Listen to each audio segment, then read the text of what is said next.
Definición de la filogénesis y ontogénesis del sistema nervioso.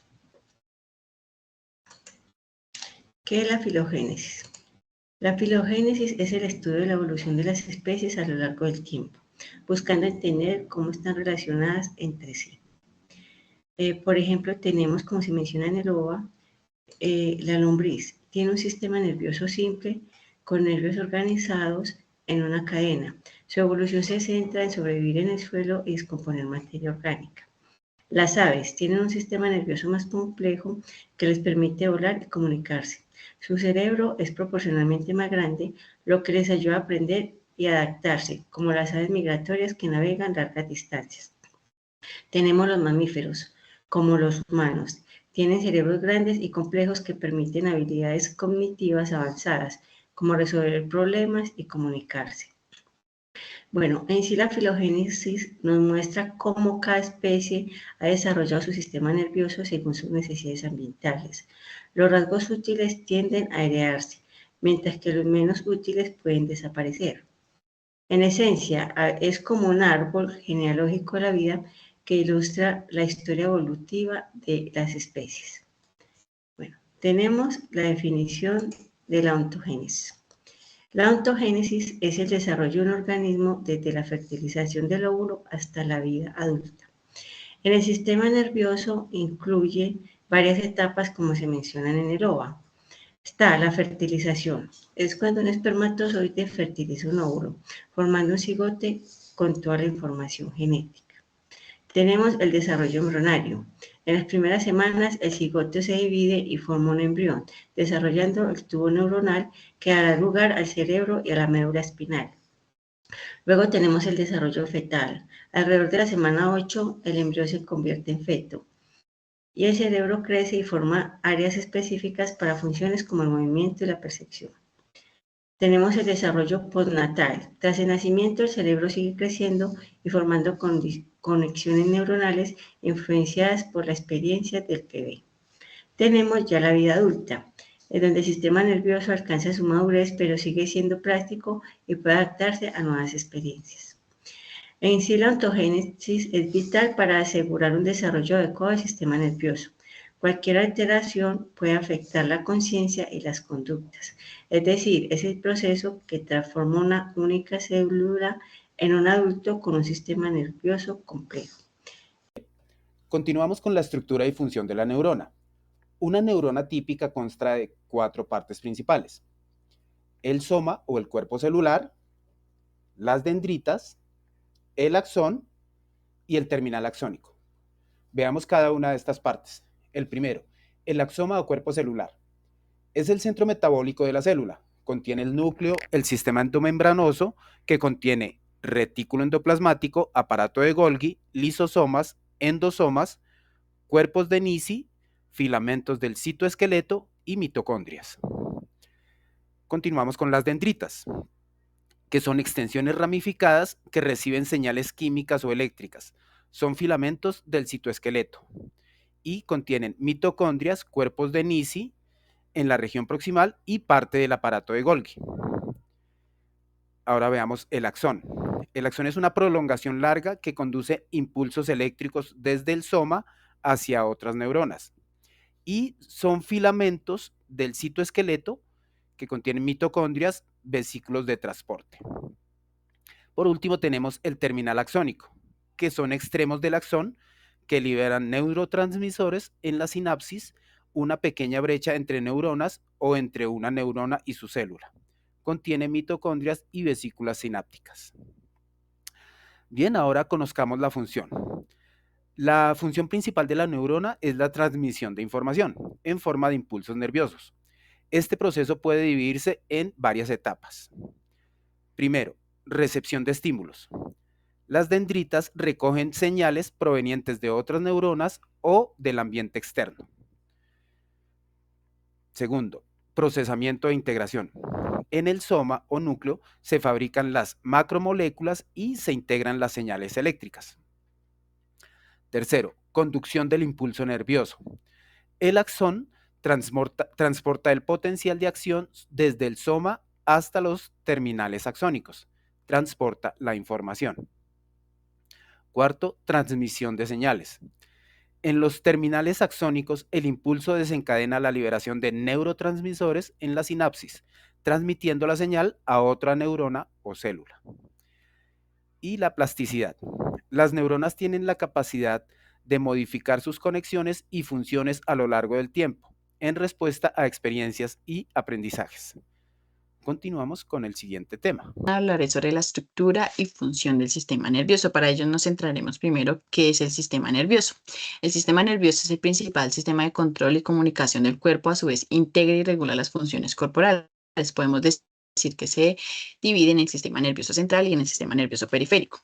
El sistema nervioso central es la encargada de transmitir señales entre el cerebro y el resto del cuerpo, como por ejemplo también es la guía de las actitudes que tenemos como ser humano diarias, como despertarnos, actividades automáticas como respirar y en los procesos más complejos como pensar, leer, recordar y sentir emociones. Teniendo en cuenta también que pues está conformada por el encéfalo y la médula espinal, pues el encéfalo es el órgano que se encuentra dentro del cráneo, en la cual controla las funciones del cuerpo como los sentimientos, el pensamiento, el movimiento, el sueño, el habla, el hambre y la sed, mientras que la médula espinal pues, es el tejido que está ubicado entre la columna vertebral, donde se conecta se conecta al cerebro y con el resto del cuerpo. El sistema nervioso, pues, transmite mensajes desde y hasta el cerebro.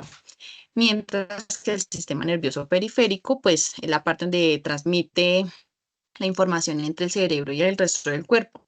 Pues como por ejemplo, pues podemos decir que envía mensajes al corazón para que continúe latiendo, a los músculos que usamos para la respiración y para el sistema digestivo para pues, que en sí siga funcionando. Pues es así que intervienen dos sistemas como son el sistema nervioso somático que controla las acciones que hacemos voluntariamente como caminar, correr, bailar, etcétera. En el sistema nervioso autónomo, que es el controla los procesos que ocurren automáticamente, es decir, cuando realizamos algo de manera involuntaria, como respirar, transpirar, hacer digestión o temblar. Pues al igual se subdivide en el sistema nervioso simpático, que es el que prepara el cuerpo para poder responder a situaciones de peligro. Entre sus situaciones pues están alterar su frecuencia cardíaca, la presión arterial, la frecuencia respiratoria, entre otros. Mientras que el sistema nervioso parasimpático pues está encargada de regular las funciones corporales en condiciones de cansancio o recuperación.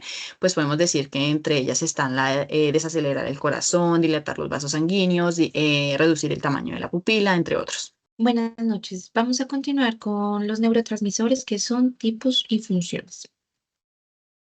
Los neurotransmisores son sustancias químicas que transmiten señales en el sistema nervioso.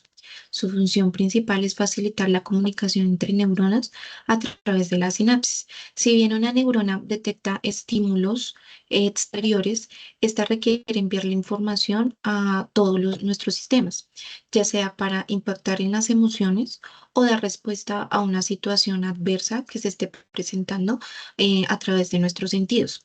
Los neurotransmisores son aquellos que son secretados por las neuronas para transmitir esa información de forma química a la siguiente neurona, ya sea para excitarla, inhibirla o poder también mantener como tal una sensibilidad de alguna manera. Existen tres tipos de neurotransmisores. La primera de ellas son los neurotransmisores de pequeño tamaño molecular. Su función es actuar rápidamente en la sinapsis, modulando la excitación o inhibición neuronal. Precisamente este tipo de neurotransmisores es muy eficaz, es muy activo en el sentido de que actúan de inmediatamente ante una situación adversa. Los péptidos neuroactivos o también llamados neuropéptidos, su función es como tal actuar de manera difusa, es decir, que ya no tienen esa rapidez que tienen los neurotransmisores de pequeño tamaño y como tal, su acción puede demorar días, meses, incluso años. Y influir en la plasticidad sináptica precisamente porque puede contribuir a la capacidad de esa sinapsis o incluso también en la fuerza. Es decir, que puede ser un poco más impactante en el sistema. Y los gases neurotransmisores comparten las mismas funciones que los neuropéptidos. Uno de estos ejemplos son los que vemos aquí, la noradrenalina, la serotonina, las aminas dentro de los transmisores de moléculas pequeñas. Un ejemplo de ello es si estamos ante una situación peligrosa, se libera uno de estos transmisores de moléculas pequeñas, la noradrenalina, en función con la adrenalina, para poner el sistema alerta y asimismo poder responder a una situación si es de huida o si presenta una de enfrentamiento.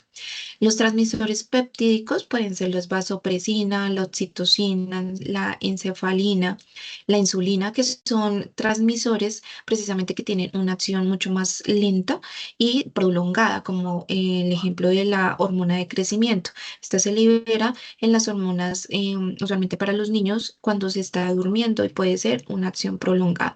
Y los gases transmisores como el óxido nítrico. Estos también tienen una acción un poco más prolongada y un poco más lenta. Transmisión sináptica. La sinapsis es el proceso mediante el cual las neuronas se comunican entre sí hasta llevar la información al cerebro. Este proceso implica la liberación de neurotransmisores desde las neuronas presináptica o emisora de la información hacia la neurona postsináptica o receptora de la información, donde estos neurotransmisores se reúnen a receptores específicos para entregar la información. Este proceso puede suceder entre una neurona y otra neurona, o entre una neurona y una glándula, o entre una neurona y una fibra muscular. Existen dos clases de sinapsis, la química y la eléctrica. La sinapsis química es el tipo de sinapsis donde las neuronas no tienen contacto entre sí. La sinapsis se sucede a través de la hendidura sináptica, que es una apertura donde los neurotransmisores depositan la información en los receptores postsinápticos. Esta sinapsis es la más frecuente en el sistema nervioso. Ahora, la sinapsis eléctrica está conformada por neurona sináptica, por neurona postsináptica, por uniones hendidura o uniones CAP, que son pequeños canales por complejos proteicos. Esto hace que las células estén unidas directamente, permitiendo eh, la transmisión del impulso nervioso. Está también en este proceso la terminación de la señal. La terminación de la señal es un proceso muy importante en la comunicación celular y en la transmisión sináptica, porque permite que las células regresen a su estado de reposo y estén listas para recibir nuevas señales. Este proceso asegura que las respuestas celulares sean breves y controladas, evitando la sobreestimulación. Bueno, muchas gracias por su atención.